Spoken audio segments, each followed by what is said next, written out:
আজকে পটলের মিষ্টি বানিয়ে দেখাবো। চলুন পটলগুলো কেটে নিই। পটল এইভাবে ছিলে নিয়েছি। এবার চির করে বীজগুলো বের করে নেব। এইভাবে চির করে নেব। চামচের সাহায্যে পটলের বীজগুলো বের করে নেব।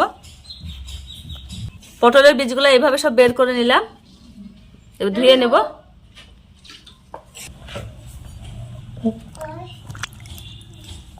পরিষ্কার করে ধুয়ে নিয়েছি। গরম জল বসিয়ে দিয়েছি। ফুড কালার দিয়ে দেব, কালারটা দেখতে ভালো লাগবে। পটলগুলা সেদ্ধ করে নেব।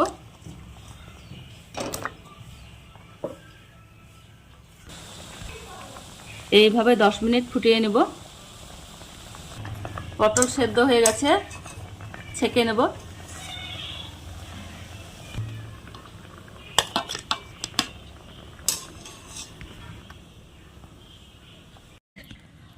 ফ্রিজে ঠান্ডা পানিতে 5 মিনিট রেখে দেব। 5 মিনিট পর ছেঁকে রসে দিয়ে দেব। গ্যাসে একটা কড়াই চাপিয়ে দিয়েছি। চিনি দিয়ে দেবো 1 কাপ। জল দিয়ে দেবো 1 কাপ। 2টো এলাচ দিয়ে দেবো। পটলগুলা দিয়ে দেবো চিনির রসে।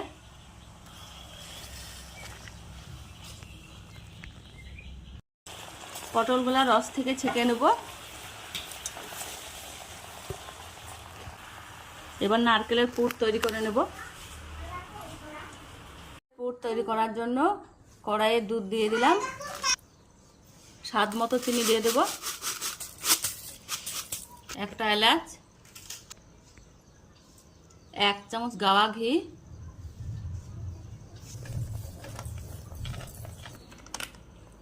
1 প্যাকেট গুঁড়ো দুধ দিয়ে দেব। নারকেল কুড়ে মিক্সচারে পেস্ট করে রেখেছিলাম, ওটা দিয়ে দেব। কাজু বাদাম ভালোভাবে জাল দিয়ে নেব।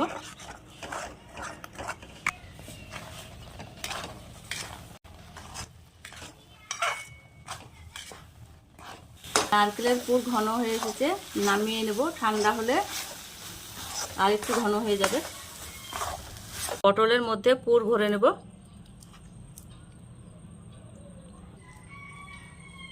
এইভাবে আঙুলের সাহায্যে ভেতরের দিকে ভরে দেব।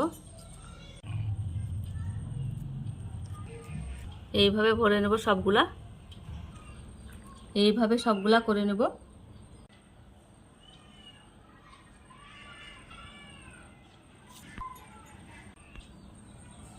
সবগুলা পুর ভরে নিলাম। পটলের উপরে চেরি দিয়ে সাজিয়ে দেব।